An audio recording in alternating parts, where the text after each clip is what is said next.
नमस्कार दोस्तों, इससे पहले मैंने एक वीडियो बनाया था जिसमें आप लोगों से हमने रिस्पांस मांगा था कि कौन कौन से क्वेश्चन जो है गलत हैं, जिन पर ऑब्जेक्शन लगाया सकता है, आप लोगों में भेजिए। तो कुछ लोगों ने हमें पास भेजा है, उसी क्वेश्चन को यहाँ पर हम डिस्कस करने वाले हैं और आपको बताएंगे कि उस पर ऑब्जेक्शन लगाना चाहिए नहीं लगाना चाहिए। तो चलिए शुरू करते हैं। तो पहला सवाल यहाँ पर है, ये 7 सितंबर की सेकेंड शिफ्ट का क्वेश्चन है और ये क्वेश्चन भेजा गया है अरुण कुमार के द्वारा। उन्होंने बोला है कि 7 की सेकेंड शिफ्ट में डीआई का एक क्वेश्चन है जिसमें पैराग्राफ में मंडे ट्यूसडे वेडनेसडे दिया है और क्वेश्चन में थर्सडे पूछा है, जो कि क्वेश्चन ही गलत है। इस पे नंबर सबको मिलना चाहिए, ठीक है, ऐसा इन्होंने बोला है। तो चलिए देखते हैं क्वेश्चन गलत है या नहीं। तो पहले हम यहाँ पर प्रश्न को पढ़ लेते हैं, फिर क्वेश्चन को पढ़ेंगे। प्रश्न में देखिए दिया गया है, सोमवार में निर्मित बैगनी से हरे रंग के गुब्बारों की कुल संख्या का अनुपात 3:4 है और निर्मित बैगनी से ग्रे रंग के गुब्बारों की संख्या का अनुपात 3:2 है और निर्मित बैगनी हरे और ग्रे रंग के गुब्बारों की संख्या का कुल योग यहाँ पे 450 दिया गया है। ठीक है, तो आप पहले सब में तीनों में रेशियो निकाल लेंगे, उसके बाद जब ऐड करेंगे तो 450 आएगा। उसके बाद आपका क्लियर हो जाएगा कि कौन कौन से कितने हैं। ठीक है, तो यहाँ से क्लियर हो जाएगा। उसके बाद मंगलवार में आपको निकालना है। मंगलवार अभी साफ साफ बता रहा है यहाँ पे कौन किससे अधिक है। फिर बुधवार में भी यहाँ पर आपको साफ साफ क्लियर किया है। उसके बाद यहाँ पर जब दिया है गुरुवार, तो ये कह रहे हैं कि गुरुवार यहाँ पे दिया गया है और गुरुवार प्रश्न में है ही नहीं है। लेकिन यहाँ पर देखिए, अगर आपको क्लियर हो जाएगा बुधवार में कितना निर्मित हुआ है, तो यहाँ पर देखिए दिया है कि गुरुवार को निर्मित कुल गुब्बारों की संख्या बुधवार की संख्या से 25% कम है। जब आपको बुधवार का पता हो जाएगा तो आप गुरुवार को निकाल लेंगे, 25% उससे कम कर लेंगे, आपका निकल आएगा। ठीक है, तो इस गुरुवार से कोई समस्या नहीं है। इसी तरह से 6 सितंबर की पहली जो शिफ्ट हुई थी उसमें हमारे वाले में क्वेश्चन था, उसमें दे दिया गया था जून का दे दिया गया था। इसी तरह से क्वेश्चन था, लेकिन उसमें कहीं पे ऑप्शन था नहीं, लेकिन उसने पहले वाले से क्लियर कराया है कि ये आप इसकी तुलना बुधवार से कर लीजिए ना, गुरुवार वहाँ नहीं दिया तो कोई दिक्कत नहीं है।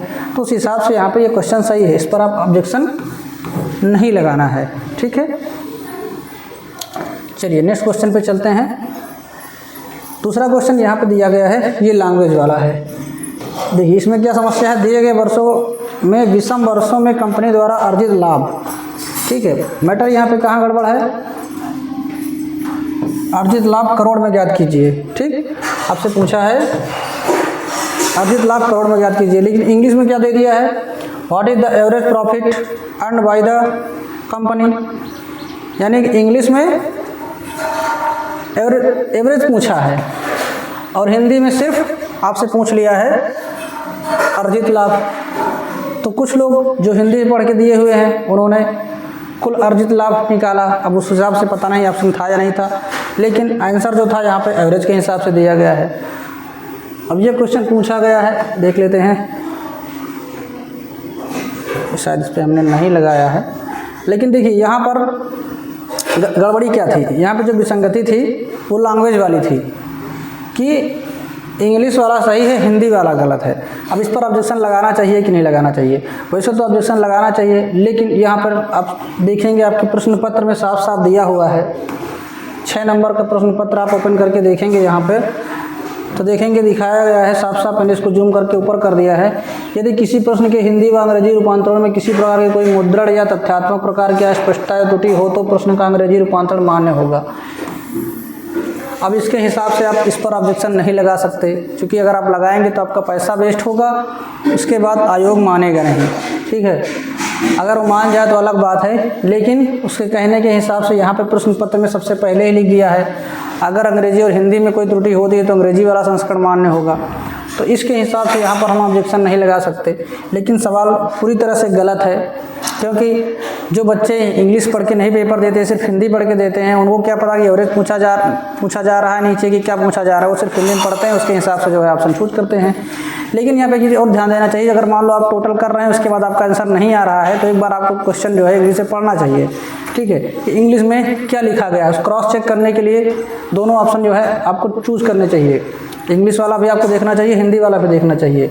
ठीक है, तो इसके हिसाब से आप ऑब्जेक्शन नहीं लगा सकते। बाकी अगर आप लगाना चाह रहे हैं तो लगा दीजिए कि हाँ हम यहाँ पर हिंदी सोच कर लगाए थे। लेकिन अगर आप मान लो कुल अर्जित लाभ करेंगे तो हो सकता है आपको ऑप्शन में मिले ही ना। जब ऑप्शन में नहीं मिलेगा तो फिर लेकिन ऑप्शन है नानाबीज वाला, अगर हिंदी के हिसाब से जाएंगे तो नानाबीज भी चले जाएंगे। लेकिन अगर यहाँ पे एवरेज लिखा हुआ तो एवरेज के हिसाब से आपका ऑप्शन मिल रहा है, तो एक बार थोड़ा सा आपको चेक करना चाहिए। ठीक है, अब सरासर यहाँ पर हम आयोग को ही नहीं कहेंगे कि हाँ उसने गलती की है, लेकिन गलती तो हुई ही है। यहाँ पर आपको कहीं भी औसत नहीं दिखाई दे रहा है, वहाँ पर आपको औसत जो है पूछ लिया है इंग्लिश में, तो थोड़ा सा गलती हुई है, लेकिन थोड़ा बहुत गलती हमारी भी है कि हमको यहाँ पर अगर आंसर हमारा नहीं आ रहा तो एक बार हमको क्रॉस चेक इंग्लिश वाले में भी करना चाहिए। ठीक है, क्योंकि इंग्लिश भी सब्जेक्ट है, ऐसा नहीं कि इसमें इंग्लिश सब्जेक्ट में पूछा ही नहीं, पेट में इंग्लिश भी एक सब्जेक्ट है। और नेक्स्ट क्वेश्चन है शालीमार बाग कहाँ स्थित है। ठीक है, तो ये इस पर आप ऑब्जेक्शन लगा सकते हैं।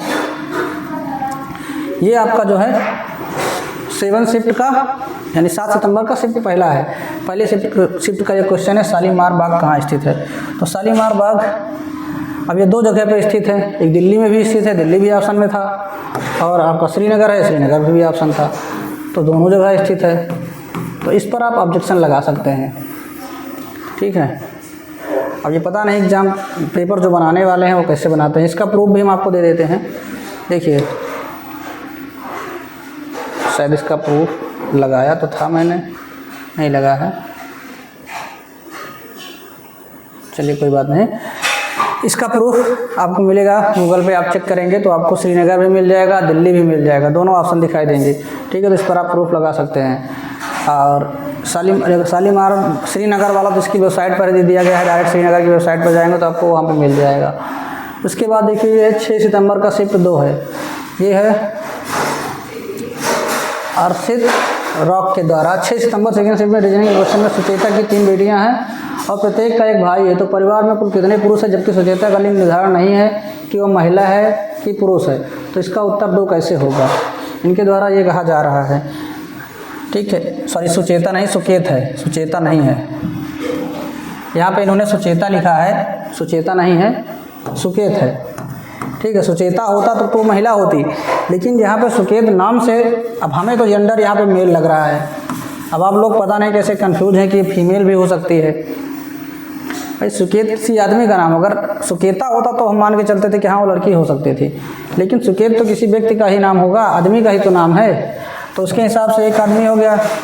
ठीक, या मान लो सुकेत हो गए, इनके 3 बेटियां हो गई और इन तीनों के एक भाई हो गया, एक भाई ये हो गया, एक आदमी ये हो गया, ये मेल, ये भी मेल है ना। तो एक ये मिलके 2 पुरुष यहाँ पर हो जा रहे हैं। ठीक, तो उस हिसाब से यहाँ पे आंसर सही दिया गया है। लेकिन अगर आप जेंडर के उस पर जाना चाहें तो आप इस पर ऑब्जेक्शन लगा सकते हैं, आप इस पर लगा लीजिएगा ऑब्जेक्शन, क्योंकि आपने यहाँ पे जेंडर क्लियर नहीं किया है।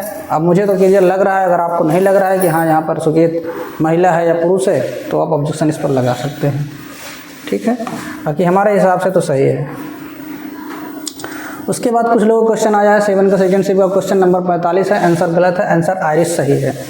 ठीक, मानव आँख में प्रवेश करने वाले प्रकाश की मात्रा को नियंत्रित करता है प्यूपिल, यहाँ पे लिखा हुआ है।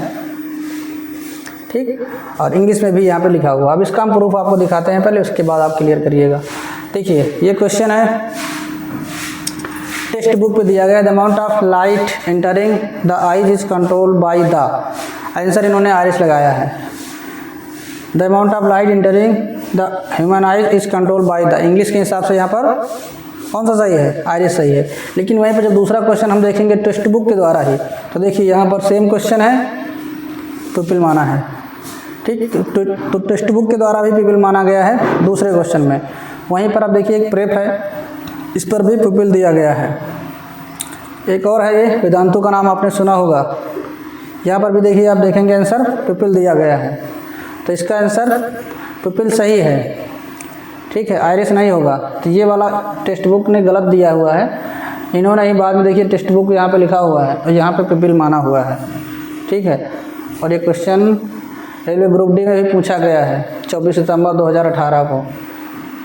ठीक है, यहाँ पे जब हमें आयरिश में दिया है तो यहाँ पे कहीं कुछ नहीं दिया है कहाँ पूछा गया है, लेकिन ये ग्रुप डी में पूछा गया है और इसका प्यूपिल आंसर सही माना गया है। ठीक है, तो ये वाला क्वेश्चन भी आप ऑब्जेक्शन मत लगाइएगा, बाकी आपकी इच्छा है, अगर आप लगाना चाहें तो लगा सकते हैं। ठीक, तो इतने ही क्वेश्चन हैं। कुछ एक क्वेश्चन और थे 6 सितंबर की शिफ्ट में, कुछ लोग बता रहे हैं जिसमें परसेंटेज वाला दिया गया है, लेकिन उसका भी प्रूफ हमारे पास एग्जैक्ट नहीं मिल पाया है कि क्यों वो गलत है। कुछ लोग एक दो लोग भेजे थे। तो अगर आपके पास और कोई क्वेश्चन हो जिनको लग रहा है कि इन पर डाउट है, तो आप लोग एक बार हमारे नंबर पर भेज कर आप लोग उसको क्लियर करा लीजिएगा। नंबर तो आप लोग को पता ही हो गया, काफ़ी दिन से जुड़े होंगे। ठीक, फिलहाल मैं आपको बता देता हूँ। हमारा नंबर है 94 15 190 193। ठीक, इसी नंबर पे आप व्हाट्सअप कर दीजिएगा, एक बार चेक कर लेंगे। अगर लगता है तो आपको बता देंगे कि हाँ इस पर ऑब्जेक्शन लगाइए, और नहीं लगता है तो हम बता देंगे कि इस पर ऑब्जेक्शन आपको नहीं लगाना है। ठीक, तो अब तक में सिर्फ हमको एक क्वेश्चन मिला है शालीमार वाला, उस पर आप ऑब्जेक्शन लगा सकते हैं। इसके अलावा मेरे ख्याल से नहीं है, बाकी आपकी इच्छा है, आप स्वतंत्र हैं, आपकी जो इच्छा हो आप कर सकते हैं। कैसे लगाया जाए इस पर मैंने वीडियो बनाया हुआ है, आप लोग जाके देख लीजिएगा। प्रूफ आप PDF के फॉर्म में लगा सकते हैं। इसके अलावा वेबसाइट का पेज नंबर या किसी बुक से कर रहे हैं तो बुक का पेज नंबर रेफरेंस दे सकते हैं। ठीक है, बाकी मिलते हैं इस वीडियो में, तब तक के लिए बाय। कुछ भी पूछना तो कमेंट बॉक्स में कमेंट करके पूछ सकते हैं।